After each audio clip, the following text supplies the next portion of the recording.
Hello friends, welcome back to my channel pencil sketch. So, ఈరోజు ఈ వీడియోలో అయితే మనం గ్రిడ్ మెథడ్‌లో అవుట్‌లైన్ అయితే ఎలా గీస్తున్నామో చెప్పబోతున్నాను. అండ్ అలాగే లాస్ట్ 2 వీడియోస్ కనుక మీరు మిస్ అయ్యి ఉంటే డిస్క్రిప్షన్‌లో లింక్స్ అయితే ఉన్నాయి. వెళ్ళి చూడండి. ఆ 2 free hand and Andrews Loomis method గురించి చెప్పాను. సో, లేట్ చేయకుండా ఈ వీడియోలోకి అయితే వెళ్ళిపోదాం. వీడియో అయితే స్టార్ట్ చేద్దాం.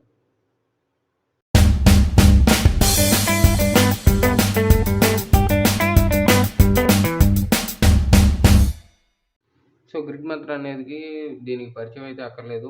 ఆల్మోస్ట్ అందరూ ఎస్పెషల్లీ నా వీడియోస్ చూస్తుంటే గనక అందరికీ తెలుసు. నేను ఎందుకంటే ప్రతి వీడియోలో, ప్రతి డ్రాయింగ్ ఏది గీసినా అవుట్‌లైన్ అయితే గ్రిడ్ మెథడ్‌లోనే గీస్తాను. ఎందుకంటే దానికి పర్ఫెక్షన్ అనేది చాలా యాక్యురేట్‌గా ఉంటది. సో, అందుకనే ఈ మెథడ్‌ని అయితే నేను చేసుకున్నాను.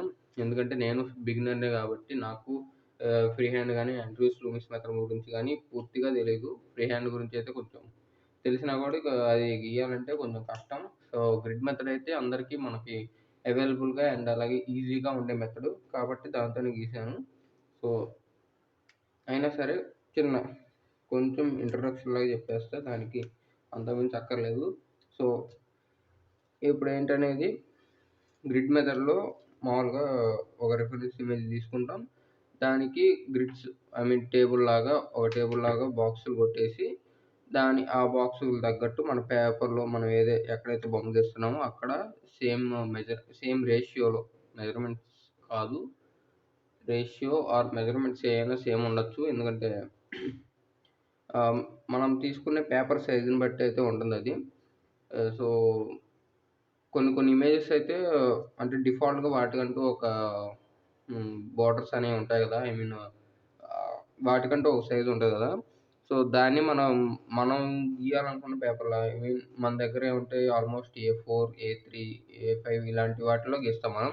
సో, ఇలాంటి వాటికి సెట్ జేసుకోవడానికి నేనైతే యాప్ అయితే యూజ్ చేస్తాను. ఆ యాప్ ఆల్రెడీ మీకు వీడియో అయితే చేశాను నేను. ఆ యాప్ ఏంటి? దాంట్లో ఏమేమి ఉంటాయి? మనం ఎలా వాడొచ్చు? మనకి ఎలా హెల్ప్ అయిద్దనేది.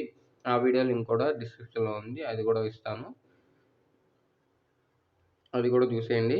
సో, ఇప్పుడు ఏం చేస్తామంటే, మనం ఎంత తీసుకోవాలి? ఒక్కో బాక్స్ ఎంత తీసుకోవాలి? అండ్ అలాగే అది ఎలా మనం కరెక్ట్‌గా మెజర్ చేసుకోవాలనేది జెప్తాను. సో, ఫస్ట్‌లీ నేను తీసుకునేది 2 సెంటీమీటర్స్ ఒక్కో బాక్సు. ఇలా స్క్వేర్ షేప్‌లో వచ్చిద్ది ఒక్కో బాక్సు. ఈ ఏ4 ఉందంటే మొత్తం 2 సెంటీమీటర్స్‌తో ఒక్కో బాక్స్ అయితే తీసుకుంటా నేను. సో, 2 సెంటీమీటర్స్ ఎందుకు అంటే 1 సెంటీమీటర్ తీసుకున్నామంటే చిన్నగా అయిపోతే బాక్సులు ఎక్కువొస్తాయి. అండ్ అలాగే దాంట్లో ఏమన్నా డీటెయిలింగ్స్ మిస్ ఉంటాయి. మెయిన్ మనం తీసుకునే రిఫరెన్స్ ఇమేజ్‌లో 1 సెంటీమీటర్ చిన్న చిన్న బ్లాకులు తీసుకుంటే గనక మనకి మిస్ అవుతాయి. డీటెయిలింగ్స్ మిస్ అయ్యే అవకాశం ఉంది. సో, అందుకని మరీ 3 సెంటీమీటర్స్ తీసుకుంటే ఆ డీటెయిలింగ్స్ అన్నీ ఒకే దాంట్లో వచ్చేస్తాయి. అండ్ అలాగే ఎక్కువైపోద్ది గూడా.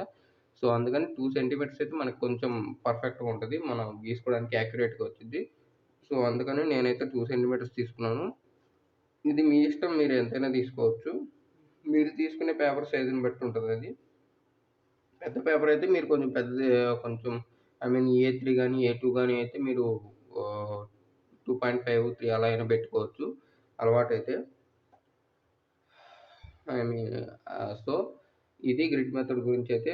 సో, దీంట్లో మెయిన్‌గా మనం 2 చూస్తాము. అంటే మెజర్ చేసుకోవడానికి కరెక్ట్‌గా వస్తుందా లేదా అని. ఒకటేంటంటే స్కేలు.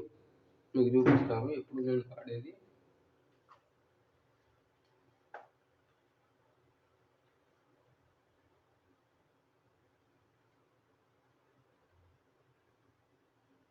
సో, యాప్ అయితే ఇది గ్రిడ్ డ్రాయింగ్. దీంట్లో అందరికీ తెలుసు ఎలా చూస్తాను అనేది. సో, ఇమేజ్ అయితే ఇలా ఉంటది కదా! సో, ఇయన్నీ నేను పేపర్ సైజ్ అయితే సెలెక్ట్ చేసుకొని, ఈ సెల్ సైజ్ ఈ బాక్స్ సైజ్ అయితే 20 అంటే 2 సెంటీమీటర్స్ పెట్టుకున్నాను. అంటే ఇక్కడ నుంచి ఈ బ్లాక్ దగ్గర నుంచి ఇక్కడ దాకా 2 సెంటీమీటర్స్ ఈ లైను. సో, మనకి అక్కడ మెజర్‌మెంట్స్ చెక్ చేసుకోవడానికి స్కేల్‌తో 2 యూజ్ చేసుకోవచ్చు. ఒకటి స్కేల్, ఇంకోటేంటంటే డివైడరు కానీ కంపాస్ గాని ఏదైనా పర్లా. సో, నేనైతే దీంట్లో ఏం చేస్తానంటే, మనం కరెక్ట్ మెజర్ చేసుకోవడానికి ఈ స్కేల్ ఇక్కడ పెట్టి, కరెక్ట్‌గా ఈ 2 సెంటీమీటర్స్ ఉంది కదా! ఈ 2 సెంటీమీటర్స్‌కి ఆ లైన్ సెట్ అయ్యేలాగా పెట్టుకుంటాం. ఎస్. ఈ ఇప్పుడు 2 సెంటీమీటర్స్ లైన్ కరెక్ట్‌గా సెట్ అయింది. 2 సెంటీమీటర్స్ గీసుకున్నప్పుడు మనం ఇక్కడ సెట్ చేసుకొని ఈ 2 సెంటీమీటర్స్ సపోజ్ ఇక్కడ ఈ పార్ట్ దగ్గర మనం గీయాలనుకుంటే ఇక్కడ నుంచి ఈ లైన్ దగ్గర నుంచి ఇది ఎంత డిస్టెన్స్ ఉంది? 0.5. సో, మనం ఇక్కడ ఈ బ్లాక్ ఏదైతే ఉంటదో మనం ఆ బ్లాక్‌లో 2 సెంటీమీటర్స్ అండ్ 0.5 సెంటీమీటర్స్ మార్క్ చేసుకొని అక్కడ గీసుకుంటాం. డివైడర్‌తో ఎలాగనేది డివైడర్ లేదు. సో, డివైడర్‌తో ఎలా చూస్తామంటే 2 కోణాలుంటాయి కదా! అవి తీసుకొచ్చి దగ్గరగా పెడతాం. అది ఎంతవరకైతే ఉందో. దీనికంటే స్కేల్‌తో కంటే మనకి డివైడర్‌తోనే యాక్యురేట్‌గా వస్తది. ఎందుకంటే స్కేల్‌లో అంటే ఎంఎంలు చూసుకోవాలి. చాలా చిన్న చిన్నగా ఉంటాయి. కన్‌ఫ్యూజింగ్‌గా ఉంటది. సో, దీనికంటే మనం డివైడర్‌తో చూసుకున్నామంటే మనకి మిల్లీమీటర్స్‌తో సంబంధం లేదు. మన జస్ట్ ఇక్కడ ఎంతుందో లెంత్ చూసుకొని అక్కడ పెట్టేసుకుంటే సరిపోయిద్ది. అదైతే ఈజీగా ఉంటది గ్రిడ్ మెథడ్‌లో. సో, గ్రిడ్ మెథడ్ గురించయితే ఇది. అండ్ అలాగే మనకింకా 2 మిగిలున్నాయి. Shading and blending. షేడింగ్ గురించయితే నేను వీడియో అయితే చేశాను లాస్ట్ టైమే. అది మీకు డిస్క్రిప్షన్‌లో లింక్ అయితే ఇస్తాను స్టార్టింగ్‌లోనే. అది చూడండి. షేడింగ్ గురించి పూర్తిగా చెప్పాను. ఎన్ని రకాలుంటాయి, ఎలా చేస్తామని. అండ్ అలాగే బ్లెండింగ్ వచ్చేసి బ్లెండింగ్ విషయంలో ఉండేవి మనకి టూల్స్‌ని బట్టి ఉంటది. అండ్ అలాగే మన ఇమేజ్‌ని బట్టి మనకు రావాల్సిన అవుట్‌పుట్‌ని బట్టి మనం ఇవైతే వాడతాము. సో, నేను వాడేవి అయితే చూపిస్తాను. సో, నేను వాడేది ఈ 4 tissue paper, cotton bud and అలాగే బ్లెండింగ్ స్టంప్స్ అండ్ అలాగే బ్రష్. బ్రష్ నేను ఎక్కువ హెయిర్ షేడింగ్ దగ్గర గానీ, లేదంటే చార్కోల్ యూజ్ చేస్తున్నప్పుడు గానీ, ఇదైతే బ్రష్ అయితే యూజ్ చేస్తాను. బ్లెండింగ్ స్టంప్స్ అనేది ఐ మీన్ 1-6 ఉంటాయి నంబర్స్ మీకు తెలుసు సైజెస్‌లో ఇంకో 2 మిస్సింగు లోపలున్నాయి. సో, మనం ఏరియాని బట్టి వాడుతా ఉంటాను. మాక్సిమం ఇలాంటి ఐ మీన్ ఇలాంటి తక్కువ ఏరియాస్ ఉన్న చోటైతే నేను బ్లెండింగ్ స్టంప్స్ అయితే వాడతాను. ఎందుకంటే యూజ్ చేసినప్పుడు రౌండ్‌గా అంటే రౌండ్ ఇలా అంటూ బ్లెండ్ చేయాలి. రౌండ్‌గా తిప్పుతూ బ్లెండ్ చేయాలి. సో, దానివల్ల మనకి పర్ఫెక్ట్ అవుట్‌పుట్ అయితే వచ్చిద్ది. అండ్ అలాగే మనం అనుకున్న అవుట్‌పుట్ రావడానికి గూడా ఇది బాగా యూజ్ అయిద్ది.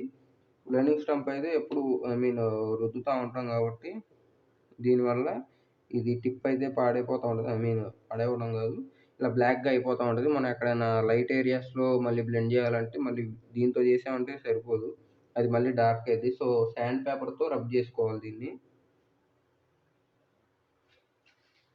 సాండ్ పేపర్‌తో ఇలా రబ్ చేసుకుంటే అది క్లీన్ అయిద్ది. సో, సాండ్ పేపర్‌తో రబ్ చేసుకుంటే మనకి ఇక్కడ క్లీన్ అయిద్ది. ఆ క్లీన్ అయిన దాంతో మళ్ళీ మనం బ్లెండ్ చేసుకోవచ్చు. ఇలా యూజ్ చేసుకోవాలి వీటిని. ఇలానే ఉంచామంటే డార్క్‌గా ఉంటే గనక మనకి ఏదైనా లైట్ ఏరియాస్‌లో బ్లెండింగ్ చేయాలంటే కుదరదు. అండ్ ఇంకా బ్రష్ గురించి చెప్పాను. కాటన్ బడ్స్ కూడా ఆల్మోస్ట్ అంతే నేను. చిన్న చిన్న ఏరియాస్ లైక్ సపోజ్ ఇక్కడ ఐకి బ్లెండింగ్ స్టంప్ యూజ్ చేసుకున్నప్పుడు ఈ ఏరియా ఉంది కదా! దీనికి మాత్రం కాటన్ బడ్స్ అలాంటివి యూజ్ చేస్తాను. అండ్ అలాగే టిష్యూ పేపర్ వచ్చేసి ఆల్మోస్ట్ ప్రతి చోట వాడతాను నేను. ఇలాంటి చిన్న ఏరియాలు కాకుండా ఏదన్నా ఐ మీన్ సపోజ్ ఇదే ఒక ఫేస్ అనుకుంటే, ఈ ఫేస్ అంతా షేడ్ చేయడానికి ఇదే వాడతాను నేను. ఎందుకంటే టిష్యూతో మనం యూజ్ చేసినప్పుడు ఎక్కువ ఏరియా కవర్ అయిద్ది. అండ్ అలాగే తొందరగా కూడా కవర్ అయిద్ది. మనం అనుకున్నంత స్మూత్‌గా అయితే బ్లెండింగ్ అయితే వచ్చిద్ది. సో, ఇది బ్లెండింగ్ గురించైతే. అండ్ అలాగే మెయిన్‌లీ హైలైటింగ్ అండ్ డీటెయిలింగ్స్ కోసం మోనోజుర్ ఎరేజర్ ఒకటి, ఎలక్ట్రిక్ ఎరేజర్ ఒకటి మీరు చూసే ఉంటారు నా వీడియోస్‌లో. Mono Zero eraser, electric eraser and Gelly Roll pens అయితే వాడతాను. ఆల్రెడీ మీరు నా వీడియోస్‌లో అయితే చూసుంటారు ఎలా అనేది. సో, ఈ వీడియోకైతే ఇంతే. ఆల్రెడీ నిన్న చేసిన ఐ మీన్ ఆహ్, మొన్న పెట్టిన వీడియో ఆండ్రూస్ లూమిస్ మెథడ్‌కి కింద కామెంట్ అయితే పెట్టారు. ఈ మెథడ్‌తో ఒక డ్రాయింగ్ గీస్తే ఇంకా బాగా అర్థమైద్దని. కన్ఫర్మ్‌గా గీస్తాను. అది కూడా వచ్చిద్ది నెక్స్ట్ వీడియో ఆర్ దాని తర్వాత వీడియో గానీ దాని మీద అయితే చేస్తాను. అండ్ అలాగే నేను చెప్పడం కంటే అది చేయాలంటే ఇంకా బాగా ప్రాక్టీస్ కావాలి. అందుకని కొంచెం టైం పట్టిద్ది. ఎందుకంటే చెప్పినంత ఈజీ కాదు కదా! ఏదైనా సరే. ఈ ఫ్రీ హ్యాండ్ అయినా సరే, ఆండ్రూస్ ఏదైనా గానీ ఈ గ్రిడ్ మెథడ్ కూడా కరెక్ట్‌గా చూసుకోవాలి గీయాలి కాబట్టి. అంటే ఇది కష్టం కాదు ఆ రెండిటితో కంపేర్ చేస్తే. ఆహ్, కాబట్టి అది కొంచెం టైం పట్టిద్ది ఆండ్రూస్ లూమిస్ మెథడ్ అనేది. బట్ డెఫినిట్‌గా చేస్తాను. ఈ 1 వీక్‌లో అయితే వీడియో వచ్చిద్ది మీకు. సో, ఈ వీడియోకైతే ఇంతే ఫ్రెండ్స్. ఈ వీడియో గనుక నచ్చినట్టయితే లైక్ చేయండి, షేర్ చేయండి అండ్ అలాగే కామెంట్ చేయండి. అండ్ అలాగే నా నెక్స్ట్ వీడియో మిస్ అవ్వకుండా ఉండాలంటే నా ఛానల్ వెంటనే సబ్స్క్రైబ్ చేసుకోండి.